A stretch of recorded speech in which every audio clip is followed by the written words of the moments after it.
50 años para descubrir la vacuna de la poliomielitis, 28 años para descubrir la vacuna contra el virus de la influenza y 15 años para descubrir la vacuna contra el virus del papiloma humano, el VPH. Y los gobiernos piensan que la vacuna va a estar este año. ¿Es esto posible? ¿Cuál es el proceso por el cual una vacuna se desarrolla y es aprobada para su uso en humanos? ¿Cuáles son las implicaciones de la burocracia detrás de esto y de la ciencia detrás de esto? Y te voy a contar cosas que estoy seguro que no sabías sobre la producción de fármacos y son cosas que al final del día te afectan a ti.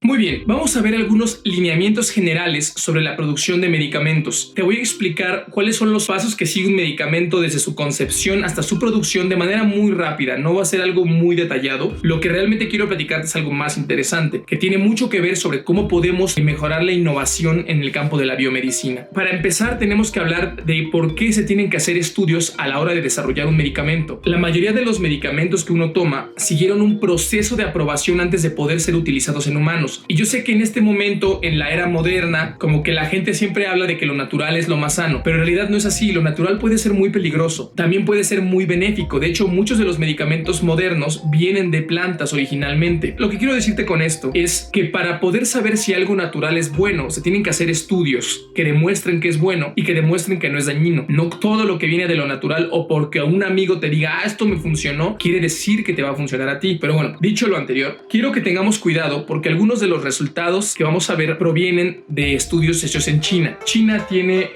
una reputación un poquito mala en biomedicina porque pone la medicina tradicional china al nivel de la medicina moderna. Y esto no se puede hacer porque la medicina tradicional china no sigue el método científico y no tiene pruebas de su funcionamiento. Puede que haya cosas muy positivas en la medicina tradicional china, pero hasta que no se hagan estudios clínicos no lo puedes aseverar, por lo que es muy importante que los resultados que te voy a presentar al final, que son asombrosos, los tomemos con cautela, porque la mitad de ellos, más de la mitad, vienen de China. Los ensayos que se necesitan para que un fármaco pueda aprobarse para su uso se dividen en dos. Existen los ensayos preclínicos y los ensayos clínicos. Los ensayos preclínicos se llaman así porque son antes de utilizarse en pacientes, en la clínica, en humanos. Depende en qué país quieres que el fármaco se apruebe el tipo de ensayos preclínicos que te piden. Hay diferentes entidades regulatorias. Hay una entidad regulatoria para Europa, una para Japón, una para México, que es la COFEPRIS, una para Estados Unidos, que es la FDA. Entonces, centrándonos en el caso de la FDA, te pide 3 tipos de ensayos preclínicos. Ensayos de respuesta aguda, en donde le vas subiendo las dosis al ratón, a ratoncitos hasta que los matas. Así, ahí ves la dosis letal 50. Ves qué tanto se puede tolerar el fármaco. Después viene los ensayos subcrónicos. Los ensayos subcrónicos son ensayos que duran 90 días en ratones, en donde se les evalúa diferentes variables de toxicidad, pelo, peso corporal, diferentes químicas sanguíneas. Bueno, y obviamente con el ensayo agudo es donde determinas cuál es la dosis que sirve pero que no mata, ¿no?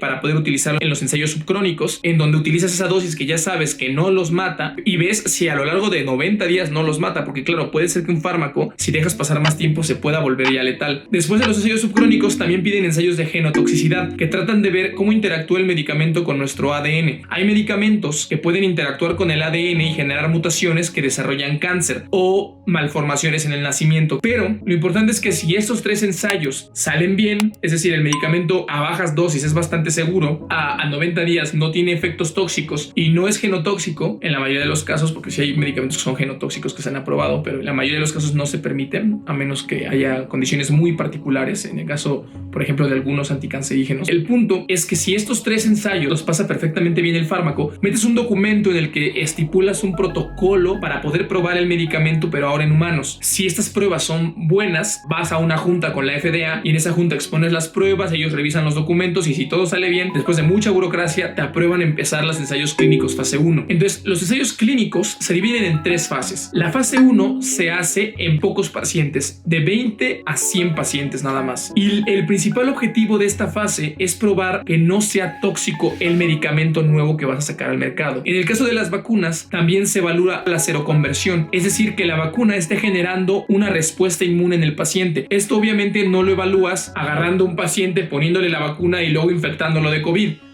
No. Tú agarras al paciente, le pones la vacuna, ves que no sea tóxica, que el paciente no desarrolle problemas, y casi siempre se hace alrededor de un centro de salud por si puede generar algún choque anafiláctico, algún problema de alergia a la vacuna, lo que sea. Y luego tomas su sangre y le haces estudios in vitro a la sangre para ver si hay seroconversión, para ver si tuvo una reacción inmunológica con la vacuna, que es lo que se busca al final del día. Si los ensayos clínicos fase 1 son adecuados y están bien, en el caso de la FDA, repito, das estos resultados a la FDA, pasas un proceso burocrático otra vez muy grande y empiezas ensayos clínicos fase 2. Otra cosa que no les dije de los fase 1 es que la población, los 20 a 100 pacientes, son pacientes que son muy fuertes, que no son vulnerables al contagio. No se lo vamos a dar a gente vulnerable porque no sabemos cómo van a reaccionar a la vacuna, y si de por sí ya son vulnerables, eso podría ser muy irresponsable. Pero cuando pasas a pruebas clínicas fase 2, que ya tienes los resultados de la fase 1 donde ya demostraste bastante seguridad, en las pruebas clínicas fase 2 utilizas más pacientes, utilizas de 100 a 1000 pacientes. Esos pacientes ya son un grupo mucho más heterogéneo, ya no estás utilizando solamente pacientes que sean muy sanos y muy jóvenes, tienes ya algunos pacientes que son del grupo vulnerable, por ejemplo en el caso de COVID,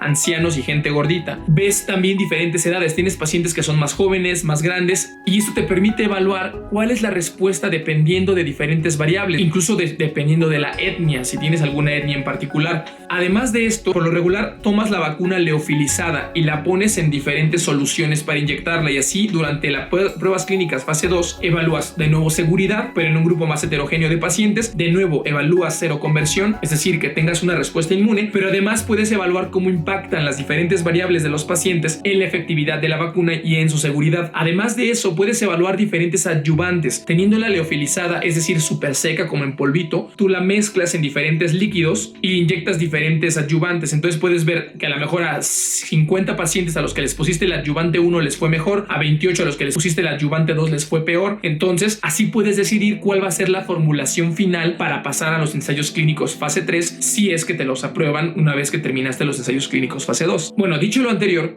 si todo sale bien, pasas a ensayos clínicos fase 3.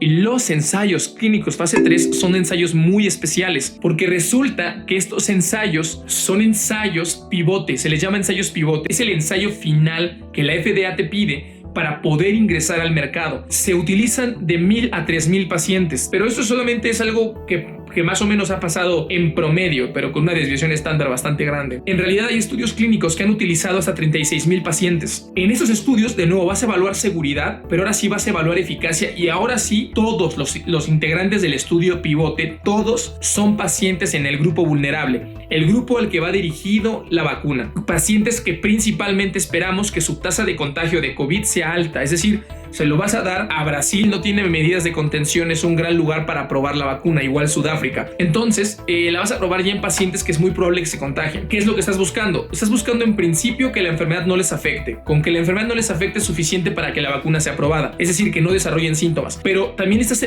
buscando que no se contagien, eso es mucho mejor. Si todos estos resultados de las pruebas clínicas fase 3 son favorables, ahora viene la construcción de las fábricas, que puede tardar hasta 7 años. La FDA te las tiene que ir checando cada parte de la construcción para asegurarse que no haya ningún problema. Dicho lo anterior, cuando los ensayos clínicos fase 3 han pasado bien las pruebas, estamos del otro lado, pero no te dije cuánto tiempo tardabas en cada una de las fases. En promedio, en cada una de las fases tardas 2 años. 2 años en cada una, desde que empiezas a producir la vacuna. Y de hecho, las pruebas clínicas fase 2 a veces llegan a durar 3 años. Estamos hablando de 7 años, más los 7 años de construcción de las fábricas. Y ahí no acaba, porque por lo regular te tarda entre 1 año y 2 años en hacer las pruebas preclínicas. O sea, estamos hablando de casi 9 años en investigación previos a siquiera empezar la construcción de las fábricas. Todo lo que les presenté sobre cómo se aprueba un fármaco está en realidad bastante reducido. Hay muchas cuestiones burocráticas que no mencioné y que son tan enormes que no me da tiempo de mencionarlas. La situación es que hay mucha burocracia detrás. Y una pregunta muy importante es: ¿qué tanto se gasta en burocracia y qué tanto tiempo es por culpa de la burocracia? Así como se los puse con los años que les acabo de decir, es imposible que la vacuna esté para este año o para el año que viene. Pero esto es porque hay mucha burocracia alrededor, o sea, no es por la ciencia per se. Vamos a ver la opinión de un experto.